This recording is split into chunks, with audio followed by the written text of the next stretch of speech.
Okay, Bruchim Habayim, everyone. Erev Tov.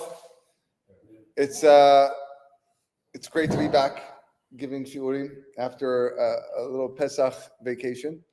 I wouldn't call it a vacation for me because I gave a lot of shiurim over Pesach, but at least we get to sit down again and speak some Torah in, I guess, a less formal way.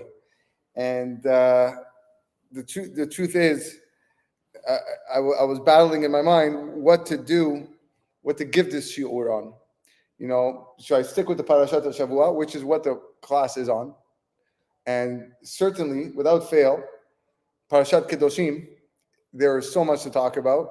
Just a few moments ago, we were giving a small class on just two mitzvot that were so deep and so many important laws. But I decided to speak on Pirke Avot. And I'm hoping for the next few weeks we'll talk a little bit about Pirke Avot. But before I get to that, we want to thank our generous sponsors of the shiur, Mr. and Mrs. Jack Ben Shimon, Mr. and Mrs. Leon Ben Shabo, who sponsored the shiur in memory of their mother Rika Ben Shimon Zichronai Bracha, who's nachalaz this week. Thank you, Chazak u'Baruch. With the words of Torah, the lessons that we learned today, Bilu Nishmatat, Nafshat Tzara B'Tzror, Achayim, Amen. We are well aware of why we are studying Pirke Avot. This week is the second Perek. In fact, we already read Perek Rishon last Shabbat. Because this is the time where we gotta learn to be better Jews. We really need to learn to be better Jews, and that's a lifelong process. And every year we come back to these same Mishnayot, these same fundamentals. You know, it's almost like you're practicing in like Little League. You go to Little League, you took your little boy to Little League, or if you played Little League baseball, those times, the fundamentals, you know, start with the ground balls. You just learn how to catch the ground balls and throw on target. These are fundamentals. These are not, oh my gosh, I've never heard. These are basics on how to be a proper Jew, and they're so important. And often we forget. Why is this so? Because im en derech eretz in Torah. If there's no derech eretz, if we don't know how to behave with one another, then how can we accept the Torah 7 weeks from Pesach on the Chag Shavuot, the Matan Torah? And of course, we are still mourning the students of Rabbi Akiva. 12,000 pairs of students, 24,000. I don't think people understand what that number is. Even though yesterday we had Yom HaShoah, 6 million people for sure don't understand what that number is. But we just went through a tragedy of our own. I think we're at 1,500, 1,600, and everyone, we can't believe it. It's killing us. Right? Every soldier that dies, yesterday another 3. Every time we hear of a soldier dies, it tears us apart. Now this is 24,000 in 33 days, and of course every neshama is holy and pure. But these are the students of Rabbi Akiva. Like, these are of the greatest rabbis that you can imagine, and then times that by thousands. So this is who we're dealing with here. So of course it was a very unfortunate gezerah, and we are mourning because of that. And part of the tikkun is to study the Pirke Avot. And like I said, be better. So we are on Perek Sheni. The truth is, if you look back at my shiurim, I've actually already given classes on Pirke Avot, and I've done 2-3 years. I was giving classes. So in my notes, I'm just moving forward. So I'm not actually starting from the first Mishnah in Perek Bet. I'm actually starting from Mishna Gimel, the third Mishnah, because I've already given a shiur. I started it during COVID. I didn't give last year on Pirke Avot, but if you go back on the YouTube channel, for those following on YouTube, you can find the shiurim on Pirke Avot, and they're all equally important. It's like every Mishnah is different and contains a different message. So today we're going to be studying Mishnah Gimel on Perek Bet. So the third Mishnah in the second chapter. This is the Mishnah. I'll read it for you. Hevu zehirin barashut. Be careful with the government. Hence today's topic. She'en mekarvin lo la'adam ela letzorech atzman. For they only befriend a person for their own needs. Nir'in ke'ohavin bish'at hana'atan. They appear to be friends when it's beneficial to them. Ve'en omdin lo la'adam Bish'ato hako. But they do not stand by a person at the time of his distress. Sound familiar? Right? I got a lot of, everybody's like nodding their head. Okay? So you should know this is not just a modern day problem. This was something that was spoken about way back when. The author of this Mishna is Rabban Gamliel, the son of Rabbi Yehuda Nasi. He himself was a Nasi. He learned from his father. He dealt with government his whole life because that's what the job of the Nasi was. He was a representative of Am Yisrael. He was a Gadol Ador. Everyone went to him for advice. And whenever there were situations that involved the security of Am Yisrael, they went to the Nasi. He was the person. So Rabban Gamliel was the guy who dealt with this. And therefore, it's very befitting for him to say, watch out. Because when you think about it, and we're going to start on a very literal level, and then we're going to expand into other things. When you think about it, the whole purpose of the government is to please his constituents. That's what it is, to please the members of the party and of the people that they represent. But that's not what's taking place over here. It's not for the tzorech of the person, but the tzorech atzman. Governments like to please themselves and only themselves. It's for the benefit of the government. It's not about what I can do to for the people, but what I can do to stay in power. Because I want to stay in power. I want to be in control. I want to have authority and governance. I want to show that I'm in charge. And the proof is, look at government officials before elections, and then look at these same government officials after elections.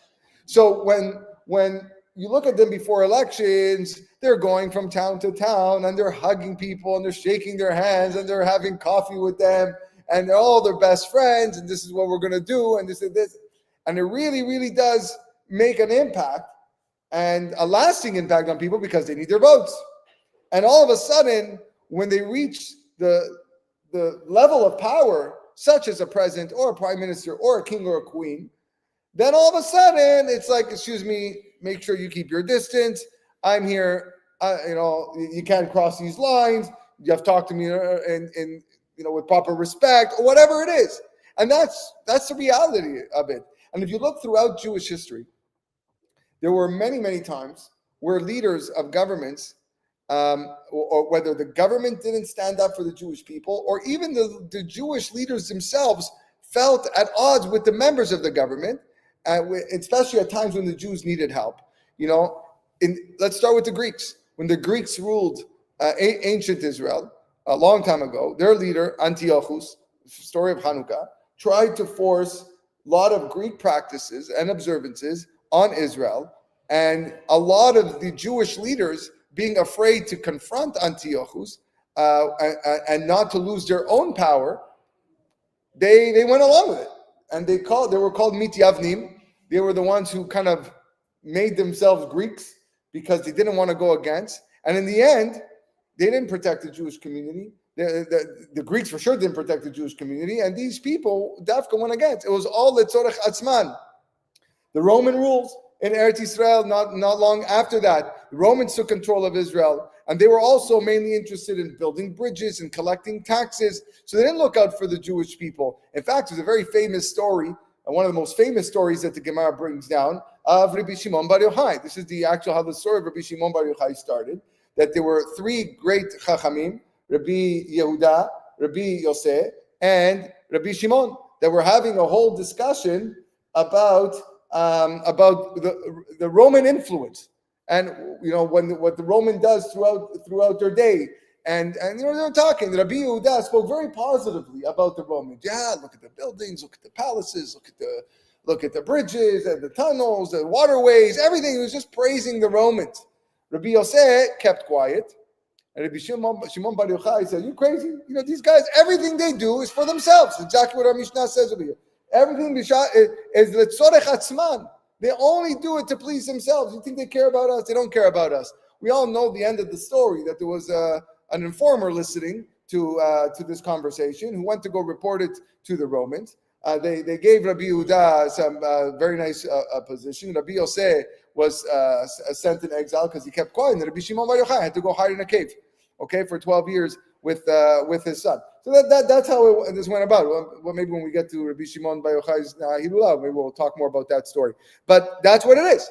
It's all letzorech atzman. And Rabbi Shimon Bar Yochai realized that. So what do you think? You think that when they build you a nice road, it's because I want to do it for the people? They're saying that, but no, it's because they want to stay in power. Because look what I'm doing. Look what I'm doing for you. And this continued on later on in history, the medieval times, when the Jews were living in the Muslim lands during the Middle Ages. Communities in these countries, Jewish communities, often faced a lot of mistreatment and unfair treatment, and Jewish leaders were trying to work a lot with the Muslim and Christian leaders to protect their people, but they couldn't always do what was right. Even in Europe, really not so long ago, there were Jews that were called court Jews. Court Jews were people that they were like the representatives, usually wealthy Jews that had connections to government officials, and they helped their communities, but at the same time, they couldn't really butt heads with the government, the municipalities, because they would lose their positions. It would be displeasing to the rulers. So they couldn't always stand up for the Jewish people when they needed it. And often it led to bad things. And when you lose protection, then you get Kristallnachts and you get pogroms and you get a lot of worse things. You look throughout history, the most famous example of this would be Yosef HaTzadik. Yosef HaTzadik was viceroy. He was second in command. Probably the highest ranking Jew of all time was Yosef HaTzadik in Egypt. And look what happened. We forgot Ashelo Yadat Yosef, new Paro, forget Yosef, and let's just enslave everybody. All right. The Rav Don Yitzchak Abarbanel was one of the most amazing commentators on Chumash and Navi, and he was, they say, the chief finance officer, the CFO for the King of Spain, and he got exiled during the Spanish expulsion. All right, he was sent away. In the end of the day, it's all the tzorech atzman. When you need them, when b'sha'at tochako en omdin lo, they're not there for you when it comes time. So we see examples how Jewish leaders, they had to deal with these governments that didn't always support them, didn't always protect them. And when you rely too much on the government, it becomes extremely risky because their priorities change. They change all the time, and or they might not be there when you need the help. And of course, modern day, the days that we live in, modern day democracies, where governments prioritize their own interests over the people, and whether it's policies that benefit elitists or the wealthy or the lower class, and then you're leaving the middle class hanging because they're always stuck paying the taxes. This stuff that's not new to you. Everybody here is a working class people or were in the workforce and know exactly what I'm talking about. And then you have time sometimes during conflict or crisis where the government will exact measures and policies that really, really jeopardize the liberties, the civil liberties of people. All right? And it wasn't too long ago where we were in the COVID, okay? And then you saw what was going on. Everybody here saw what happened in Ottawa with the now known as the truckers, okay, coming all the way from British Columbia. Again, I'm not going to get political on who was right and who was wrong. I know who I side with, but I won't say that publicly. But what did the government do? Craziness what they did. Freezing bank accounts? That's absurd. Absurd. And I'll go on record for that. I don't care. It is absurd. And our government was criticized around the world for taking that action. Because how do you do something like that? But again, because it's nir'id ke'ohavim b'shanatan, all right, when it's beneficial, I'm your friend. But when it's not beneficial to me, and now all of a sudden you're shoving your truck in my face, now I'm going to show you. When it's shat tochako and I'm protesting because I want my civil liberties back, then you're going to see what I'm going to do. And then that's what happens. That's what happens. And it wasn't too long ago. Here we are with record high inflation. It's very difficult to live. It's very difficult to put food on the table, whether put gas in your car, pay your mortgage, and then you have, again, carbon tax. And then it's okay. We're going to do it. We're going to do it because we have to. Because we need to say whatever it is, whatever fake information they're giving you, to tell you that it's probably beneficial for you. In the end of the day, it's costing us money, okay? And it's tough. It's very difficult. So you see in our own country, and just like this country, this happens everywhere.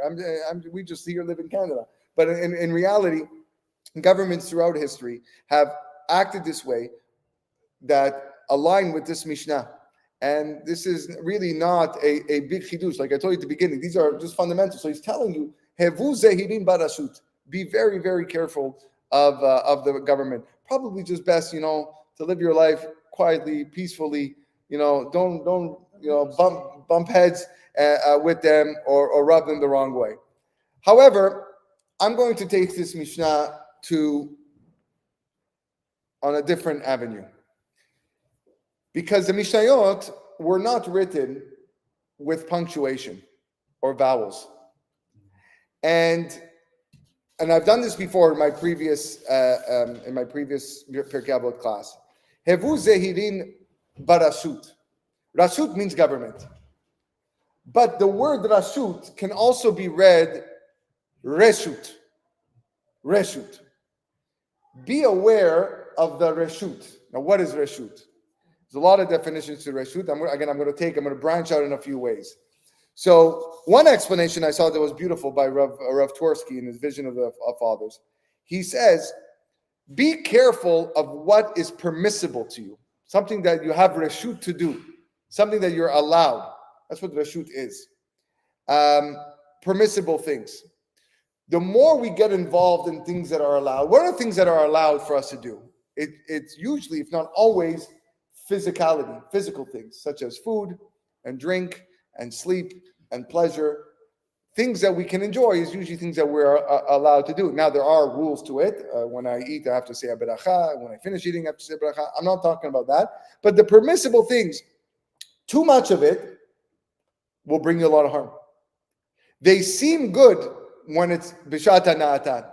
But then all of a sudden they come and they can really, really cause you harm. And you can take this to alcohol. You can take this to cigarettes. He talks about drugs because he was a psychiatrist who dealt with a lot of drug addicts.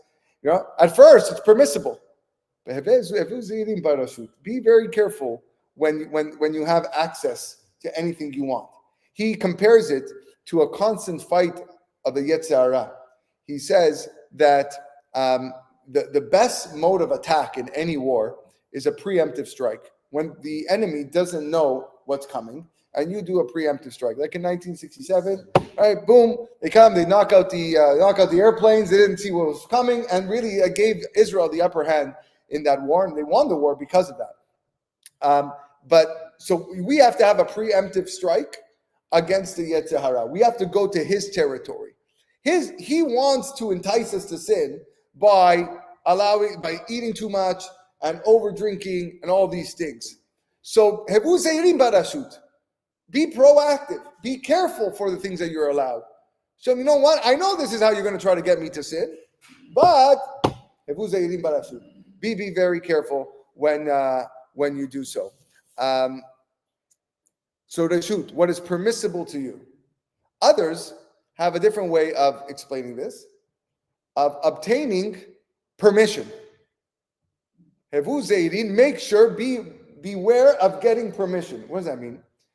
When you work for the community, it is extremely important to get everybody involved. Baruch Hashem, I'm looking around, we have a lot of very, very good community members here and people that have been active in the community for many, many years. Get everybody on board and then make it official. Get it on paper. Because a lot of times you have an idea and you share your idea with all the people, and by words, by speech, they're all with you. Oh, great idea. I love it. I'm with you. Yeah, And then if something flops with the idea, those are the first people to say, I have no idea why that person did this, right? Yeah, and they'll never admit it. And this is what happens. And then they'll go against you because they don't want to take blame.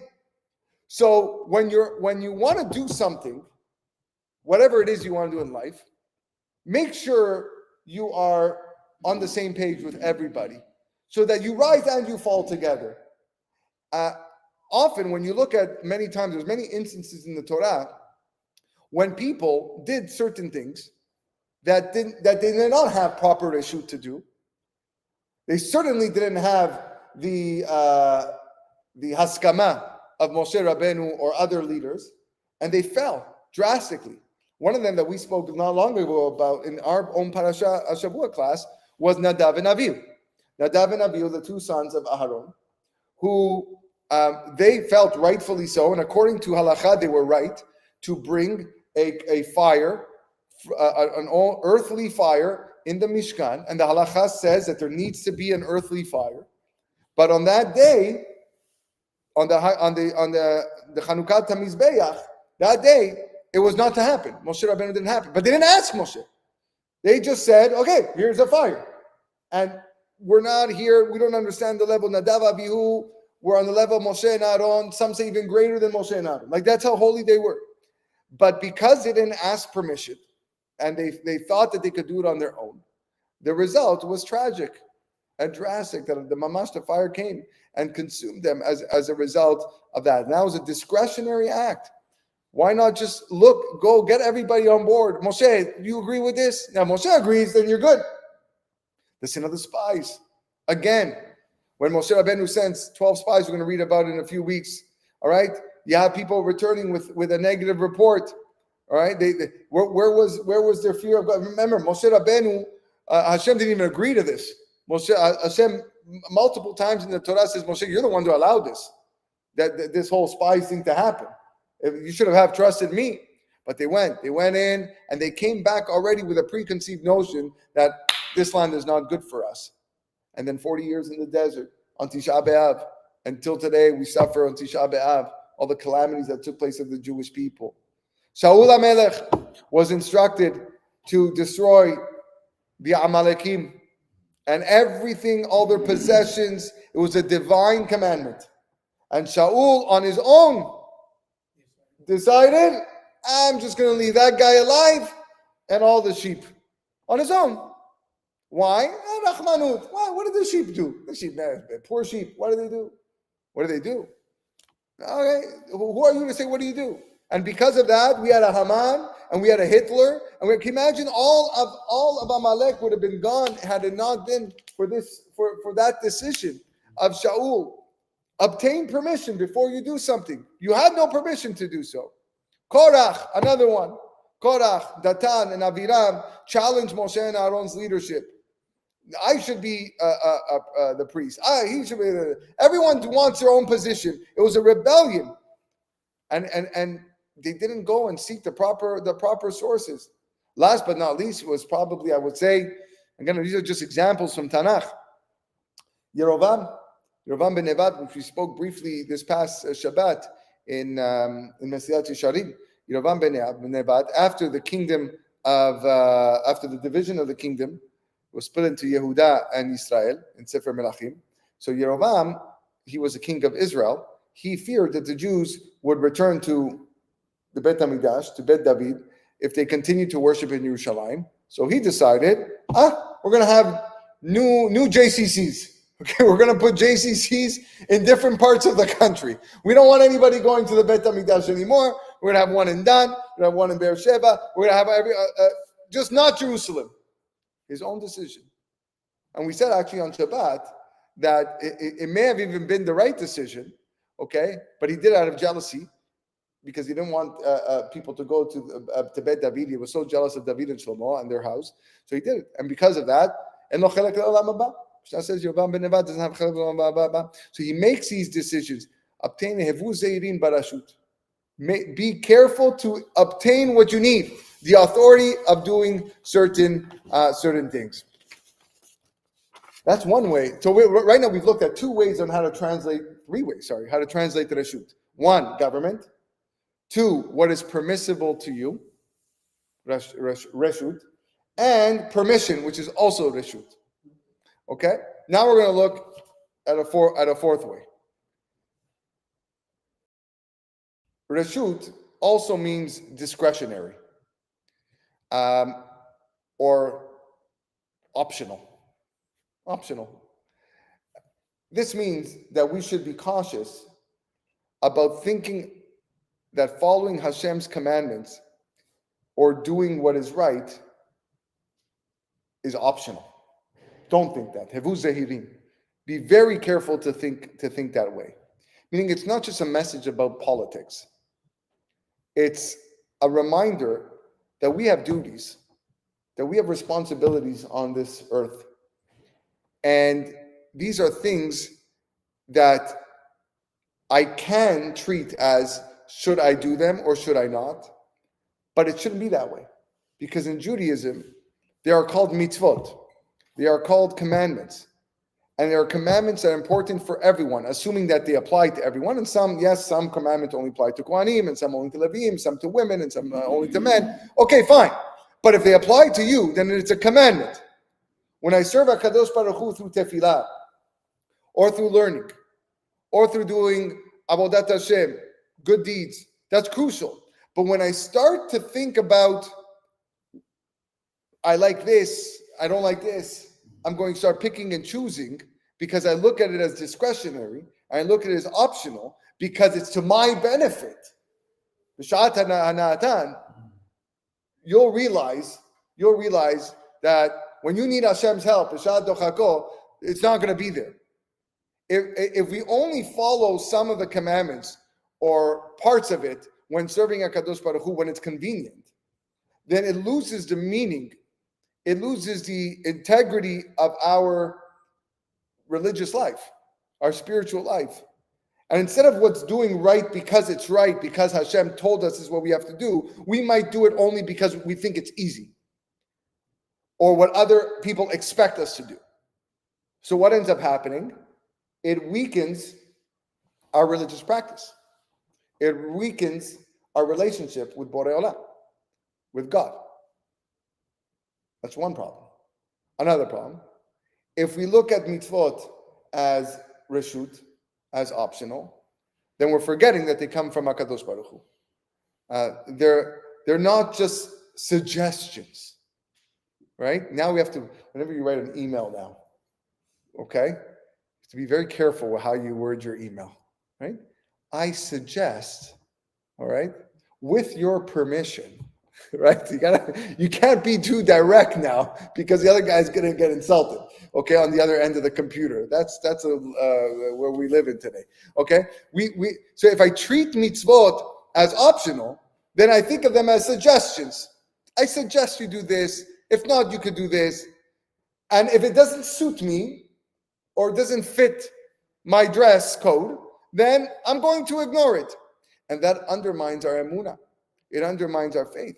It undermines our identity as Jews, as Yidden, as our fellow Ashkenazi brothers say. It suggests that my own opinion is more important than God's opinion, which is really against the core of Judaism. It's like you're kofar. It's like I'm denying what do you care? What do you know, God? I don't care about what you have to say. That's problem 2. Then problem 3. You start treating mitzvot as if they're negotiable. And if mitzvot are negotiable, then it blurs the lines as to what is right and what is wrong. Because Jewish law also contains within it moral guidelines, clear moral guidelines. As much as a person might argue and an anti-religious person might argue whatever reason, shchita is cruel to animals, and you'll find in the end of the day, the Jews are the most moral people. If you follow the Torah, 100%, it is the most moral book on earth than anywhere else. And we might start making decisions what is convenient for us, like I said, or what is popular in society. And that leads to confusion. That leads to people feeling apathetic about religion and not wanting to take part in it and not wanting to feel what is truly important in their lives and the lives of others. It's number 3. And lastly, which arguably might be the most important, is that when you think of mitzvot as optional, that puts you in a situation where you are very, very vulnerable in your spirituality, in your ruchniut. You now face challenges and hardships, and everybody's got their challenges and hardships, and we don't have a foundation to rely on. It's brought down in so many places. You're suffering, the Yetzer Hara got you, you're sinning. The Torah is the tablim. The Torah is the remedy for the Yetzer Hara. That's how you beat it. That's how you fight it. You know, when it's difficult, find Hashem. Where do you find Hashem? You find Him in the Torah and the mitzvot. That's what, you know, Torah kucha birichu yisrael chatu. It's one thing, oraita. So without a solid commitment to what's doing right, we struggle to find that comfort. We struggle to find that strength in our emunah. So here's just a few examples of what I'm talking about and what I'm referring to over here. Examples of discretionary mitzvot or selective observance, reshut, that can lead to negative consequences, both on an individual level and a communal level. Let's start with tzedakah. Tzedakah. We all know how important it is to give tzedakah. But what happens if the giving of my tzedakah is selective? I might choose to give a charity to who I feel is deserving or to who I feel is convenient while neglecting other ones which are also in need. Now, don't get me wrong. People feel a certain connection to certain organizations and others. Okay, and if I feel like I really like what this organization does and I want to give a big chunk of my money, there's nothing wrong with that more than everybody else. But for a person to overlook somebody else, overlook a cause that needs assistance, and they say, you know what, I don't like the way you look, I don't like the way you knocked on my door, I don't like the way that you greeted me, I'm not sure if I agree with the political, you start finding excuses, and I'm not going to give you.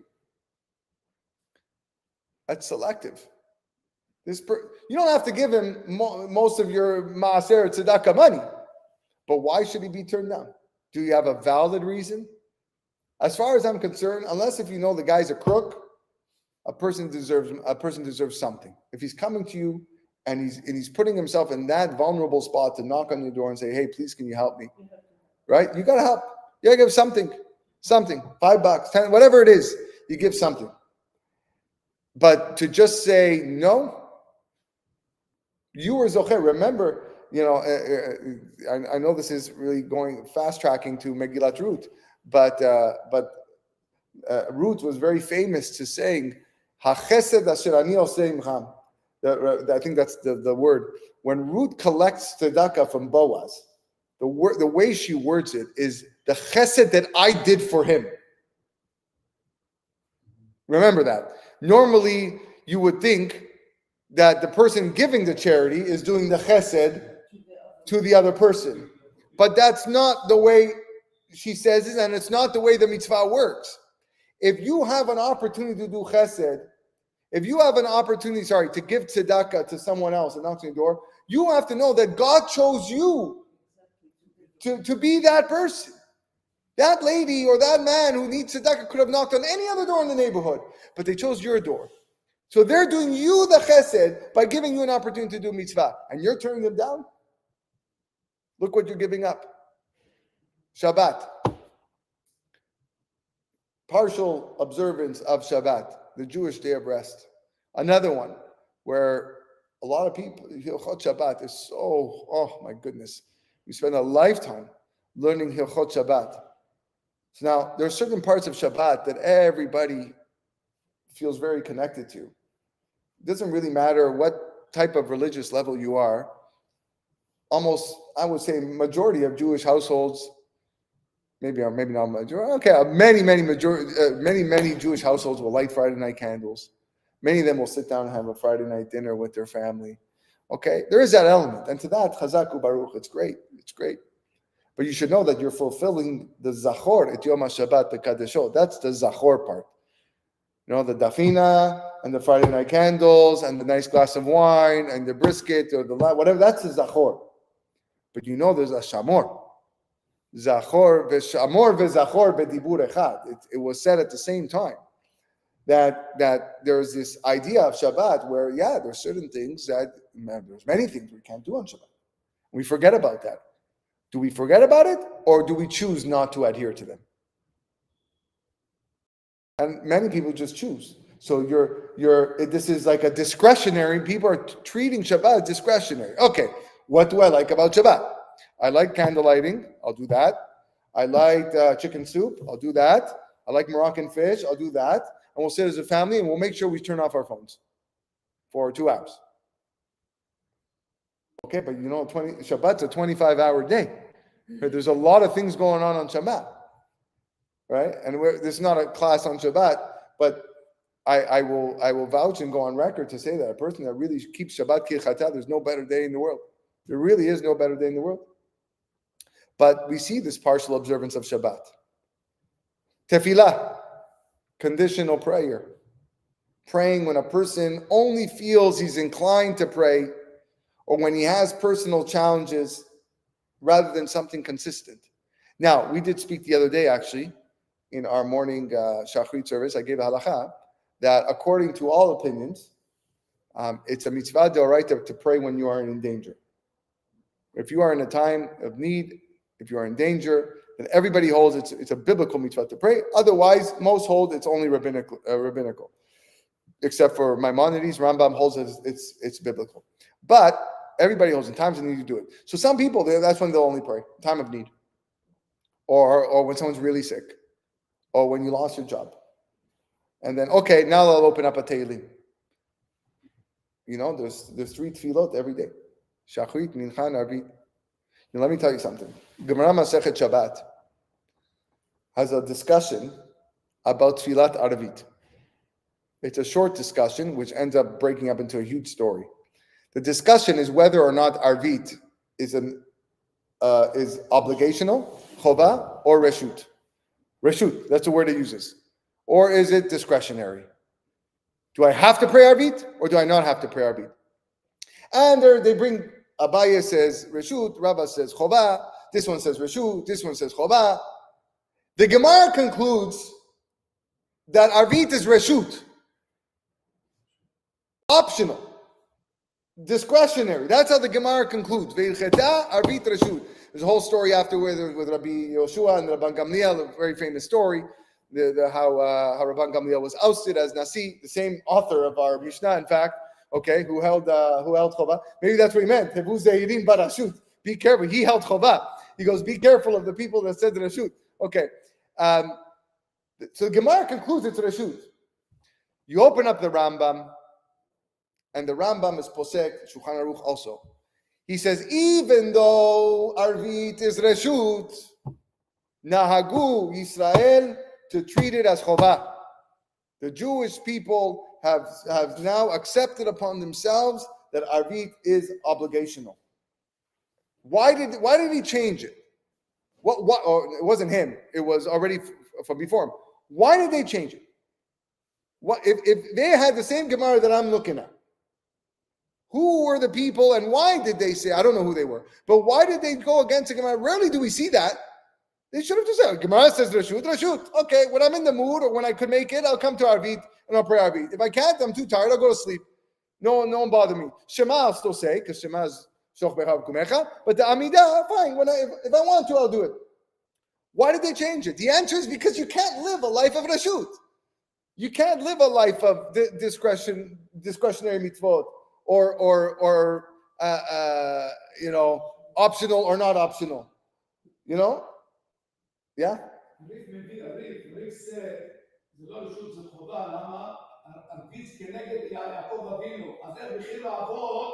Okay, nice. Okay, yeah. It's good to have Yaakov Avinu who was metaken tefillat Arvit, so it makes it chova. Yaakov was the Bechir Avot. Yaakov was the Bechir. He was the choicest of the fathers. But you could see the rabbis felt we can't leave this. We can't just give people freedom. Yes, one day no, because then you got all these problems that we mentioned that you're risking happening. So mitzvot cannot be reshut. Kashrut, another one. You know what?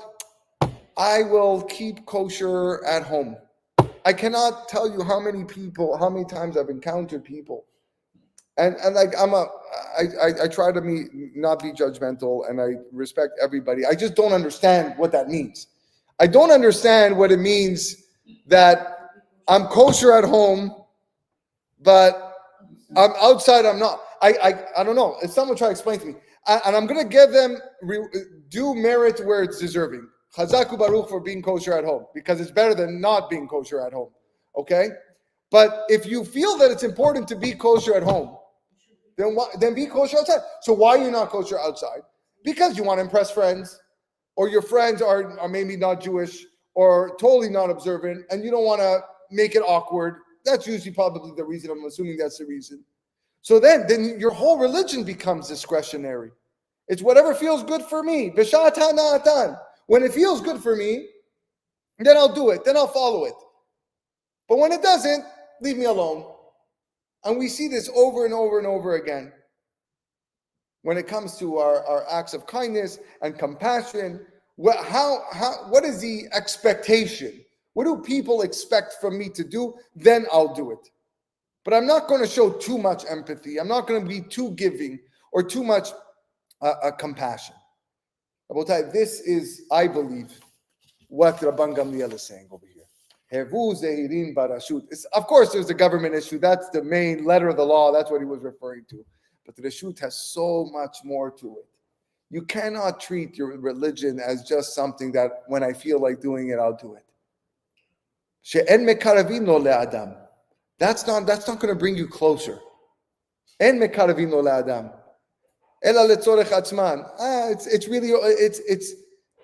egotistical. It's selfish. It's sorech yourself. I'll be kosher at home only when my kids are looking, and then when they're not looking, maybe I won't. It seems that Judaism is this beautiful rose and bouquet of flowers when it's beneficial to you. When push comes to shove at the end of the day, these things are not going to stand for you. What is going to be your merit after 120 years? What is going to be your sanegor? What's going to be your defender? Who's going to be your defenders? Your mitzvot are your defenders after 120 years. You want a mitzvah that is diluted? You want a tefillah that was optional? Do you want a chesed that you didn't? You want a tzedakah that only because you like that guy, you didn't like this guy? It doesn't work that way. So a very, very simple mitzvah has such profound relevance and importance. B'ezrat Hashem, again, we should find that koach within us, as I always say, to be zahir barashut, to be careful of this concept, so that we should see and treat our beautiful, wonderful, incredible religion of Torah and mitzvot the way that it should be, and give the proper respect. And through that, we'll be zocher to Yeshua nechama. Amen.